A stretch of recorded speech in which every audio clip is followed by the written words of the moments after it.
think today I want to talk about my personal paralysis. In that I often get depressed because I feel I have failed at many an artistic endeavor. And the paralysis comes in when I have a strong desire to create, but I never actually make something happen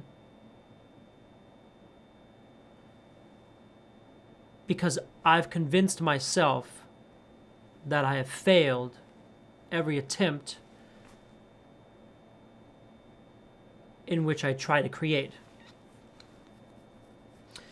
The icing on the cake, as it were, in regards to such failure is completely my own design. I think I've failed. Therefore, I won't create.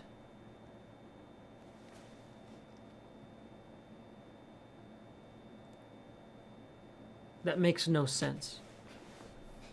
And yet it's how my mind thinks so often. It's hard to get out. It's hard to get away from it. It brings me a lot of sadness.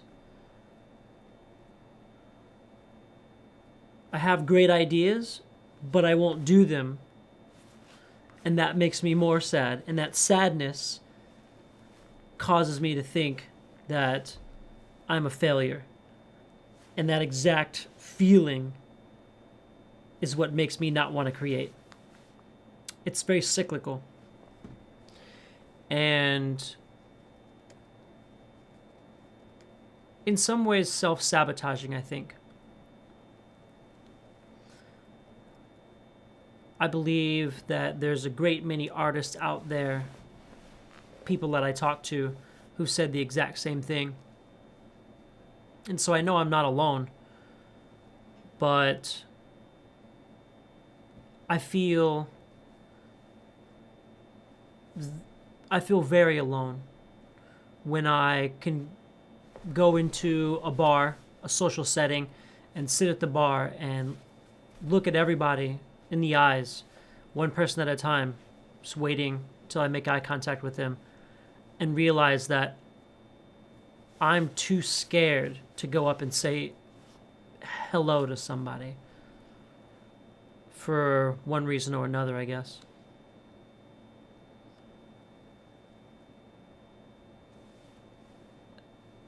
When I'm encouraged by friends and family, it almost makes the burden even more heavy. Because I feel that every moment that I don't accomplish something great, that I don't live up to the potential that others see in me, it's one more reason why I'm no good, why I continue to live out the failure, the perceived failure in my mind anyway. And I understand that. That's the paradox of it all, is I can stop and I can meditate on the thoughts, look from the outside in, and see myself doing this. And yet, I can't actually get myself to change. One concept that I've been pondering this evening specifically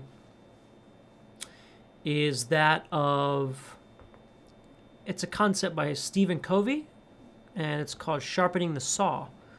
It's something in his book, The Seven Habits of Highly Effective People. Very, very brilliant book. I read a long while back. One of the things he talked about at the very end of the book was sharpening the saw. And it's this idea that once you figure out a routine that works for you, that you create a way in which you function well, you have to sharpen the very tools that facilitate that function. It's not so much the sharpening the skills that you may be honing, but it's sharpening the very function that allows you to hone those skills. And I haven't been sharpening myself, and I know that. And it's hard. I find it very difficult to make that move, make that leap forward. I had an audition today for an opera company, and as I was standing on stage preparing to sing, I felt two things. I felt a nervous excitement that, oh, I get to sing for somebody else and show them my voice. And then there was another voice that said, you don't need to be nervous. You got this. And in the end, they're not going to hire you anyway because of all the circumstance surrounding your life, being that, I have no money, pretty broke. And because of that, I can't actually block out the time to go and be an artist, to just go sing opera. It was different when I was in a rock band because I made my own schedule, but when you're on somebody else's schedule, it's a lot more difficult to make happen. I could say I'm free all these days, but as a freelancer, I'm often called at the last minute, and when I'm called, I have to go. There's no negotiation. You either want the job or you don't, and if you say no, someone else will take it. And so it puts me in a very difficult position because it's not a regular job. But it affords me a lot of free time and a lot of time to think and read when I'm not actually scheduled. I just don't know when I'm scheduled, and it kills my ability to plan ahead, which is okay, I think. For now, I guess. I guess I'll give you guys over to story time while I ponder further. One of my biggest fears that I would love to conquer one day would be to stand up in front of people and talk. I know that sounds funny coming from an opera singer or someone who gets up on stage and performs, but the most difficult thing for me is to speak. I have a stutter. I've had a stutter my entire life, and when I'm put on the spot and there's an urgency to a situation, I stutter and I can't talk. And that fear prevents me from getting up and speaking in front of people. And I hope one day to be able to conquer that. This is easy for me because I'm on my own timeline. I can edit. I know that in post, I'm going to be able to edit what I say. If I say something stupid, I can just delete it out. But I want to be truly confident in the face of the public, more or less. I'll even mix up lines in an opera if I have to speak. And it makes doing Mozart and some of the others where there's actually spoken lines, specifically Mozart, very difficult for me. I tend to shy away from those operas. Well, again, I digress. Here's story time. The news of this killing, for which the 3 policemen subsequently received citations, was eagerly conveyed to all the relatives of the deceased couple by newspaper reporters. And the next morning, the closest of these relatives, as well as a couple undertakers, 3 lawyers, and a priest, climbed into taxis and set out for the house with the broken window. They assembled in the living room, men and women both, and they sat around in a circle on the sofas and armchairs, smoking cigarettes and sipping sherry, and debating what on earth should be done now with the baby upstairs, the orphan Lexington.